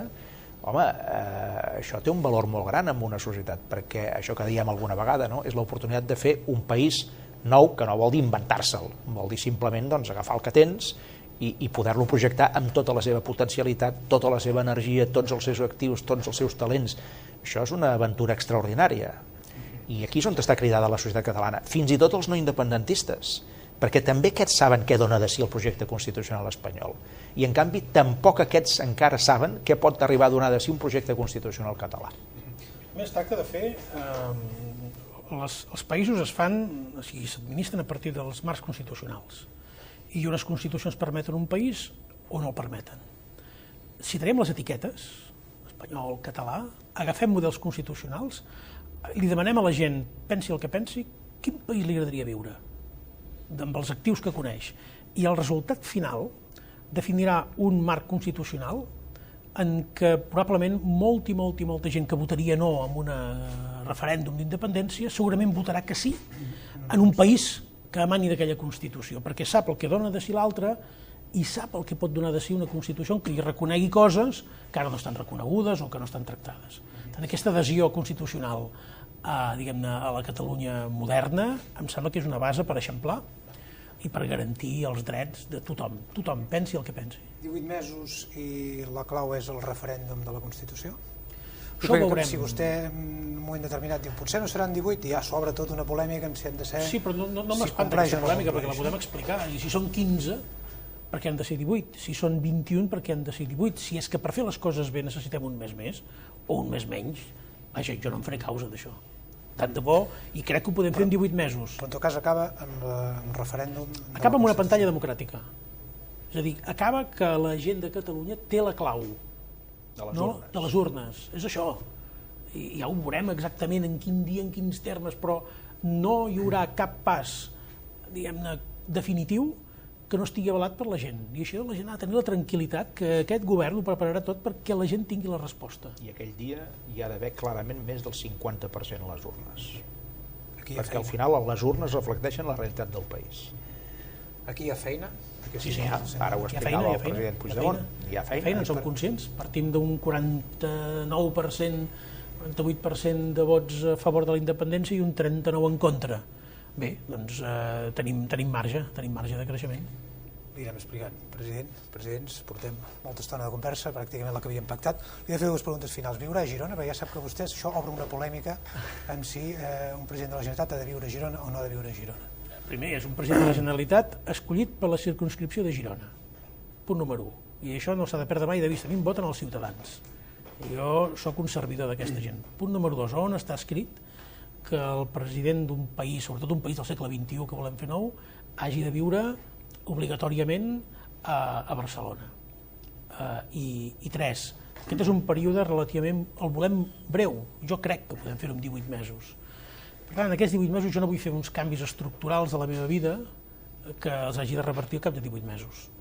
Les escoles de les filles, el meu domicili, la meva família, no té per què pagar les conseqüències d'aquesta decisió i crec que puc conciliar bé anar i venir, no és tan complicat. És veritat que m'he de quedar alguna nit a dormir a Barcelona i no passa res, he viscut un any a Barcelona, la meva mare és de Barcelona, tampoc passa res, no? Segona cosa que no té res a veure, la CUP ha de votar els pressupostos? Hi ha d'haver pressupostos? És que hi ha d'haver-hi pressupostos.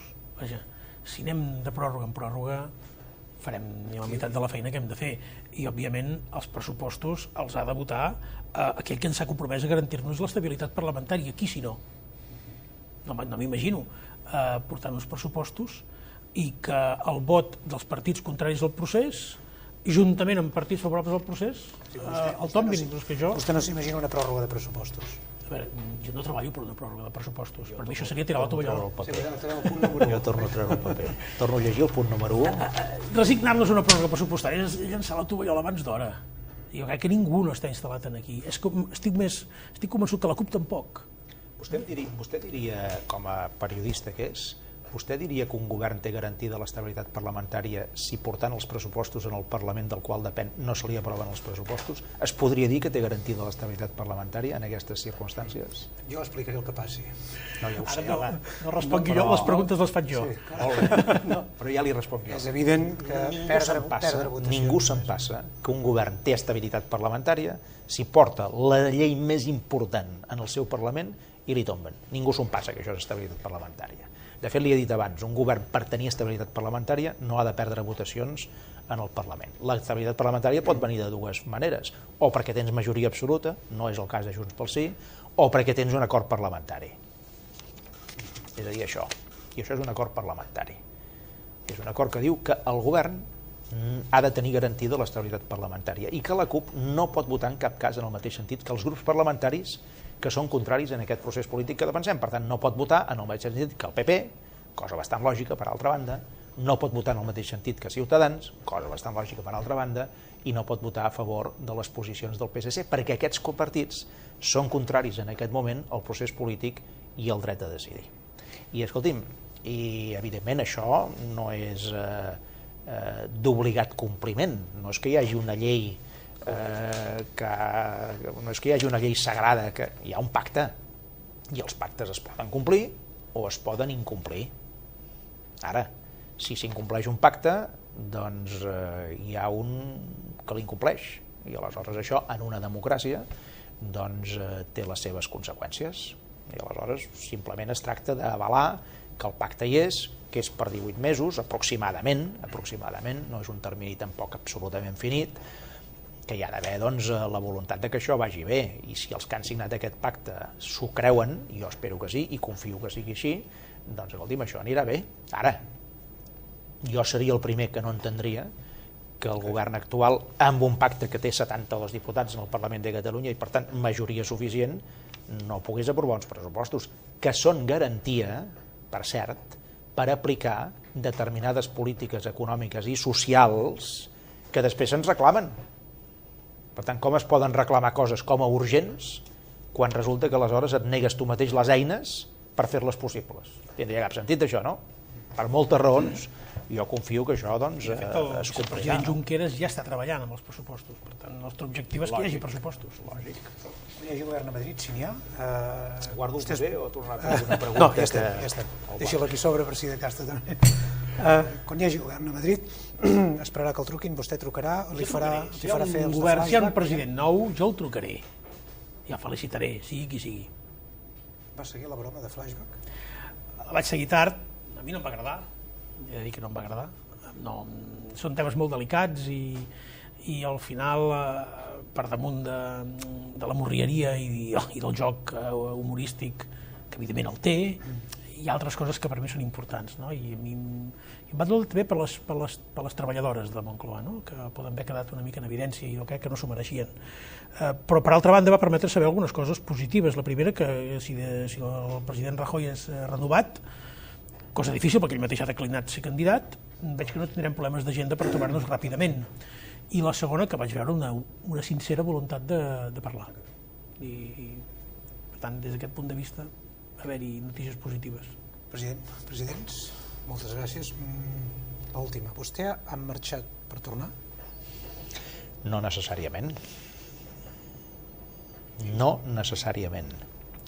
Recordi que jo havia assumit un compromís molt solemne i molt explícit i molt reiterat que deia que una vegada conclòs el projecte nacional que teníem entre mans, jo doncs no em tornaria a presentar a unes futures eleccions al Parlament de Catalunya. Per què vaig dir això?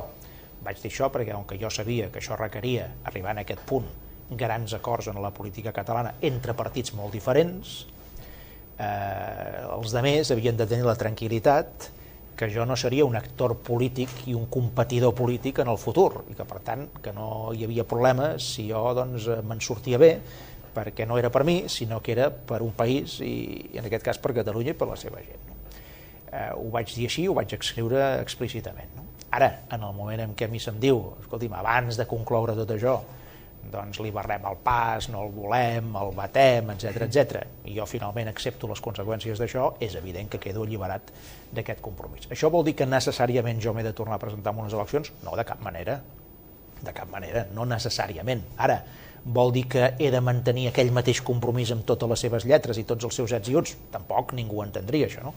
Jo en aquest sentit vaig quedar alliberat. I a disposició de qui? Doncs a disposició del president Puigdemont, del seu govern, de la majoria parlamentària de Convergència Democràtica de Catalunya, dit així, o com se li digui en el futur, si és que hi ha algun canvi de denominació o algun complement en aquesta denominació, i del país en el seu conjunt. Jo estic a disposició de tot això. Per tant, en aquest sentit estic a la reserva. No? Recordo que jo et vaig cridar un dissabte, al migdia, però a mi també em va passar això.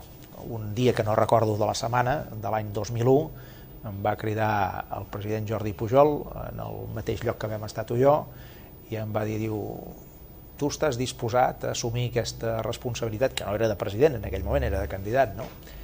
I em va explicar el que el general de Gaulle li havia dit a Pompidou quan de Gaulle pensava que el relleu seu havia de ser Pompidou, no? I li va dir, vous êtes en réserve de la République. Estàs en reserva de la República. Doncs jo estic a la reserva en aquest moment. Quan tu estàs a la reserva no tens per què tornar-hi. De fet, he estat tants anys en primera línia que jo objectivament no hi hauria de tornar. Ara bé, com que estic a la reserva, doncs la gent que ho hagi de decidir, arribat el moment, decidiran si en el país li convé o no que jo doncs tingui un altre paper en el futur, que jo doncs no tinc previst ni vaig fer cap càlcul en aquest sentit. Això és el que li puc garantir absolutament. Quan jo vaig cridar a l'alcalde de Girona d'aquell moment per ser proposat com a president de la Generalitat, mai vaig pensar que això era una jugada feta d'una manera perquè jo d'aquí uns quants mesos pogués tornar en millors condicions. La vaig prendre amb totes les conseqüències. I la millor prova de que jo no hagi de ser-hi en aquesta primera línia és que tot surti molt bé. I la millor actitud per part meva és ajudar-hi amb tot el que pugui, lliure d'opinió, i per tant doncs, amb la tranquil·litat de que podré segons com dir coses respecte a idees i respecte a actituds que quan estàs en el ple exercici doncs, a vegades doncs, no les pots dir perquè si les dius allò té conseqüències immediates que se't poden girar en contra. President Puigdemont, a vostè li he de preguntar a la inversa. Ha vingut per marxar o quan hi estigui còmode s'hi quedarà? No, jo he vingut per fer la feina, una feina irrepetible, que no té continuïtat, que la propera legislatura feliçment no ha de tenir res a veure amb aquesta, i per tant que estarem en una situació nova, en una legislatura nova que demanarà nous perfils. I a l'entremig jo confio molt en el procés de renovació de Convergència. I per tant vol dir en els mètodes d'elecció de candidats. Per tant vol dir en el debat intern sobre com hem d'encarar la nova etapa del país, que no es pot encarar amb les eines amb què hem encarat aquesta etapa excepcional. Per tant, jo tinc claríssim quin és el meu rol aquí i quin no és el meu rol a partir d'aquell moment. President Artur Mas, gràcies un cop més. President Carles Puigdemont, moltes gràcies. Ha estat un plaer, un agraïment de l'empresa, del Punt Avui, del Punt Avui Televisió i sobretot dels nostres espectadors, que segur que avui han sabut algunes coses més i tenen pistes de què pot passar aquests propers 18 mesos. Gràcies. Gràcies. Gràcies.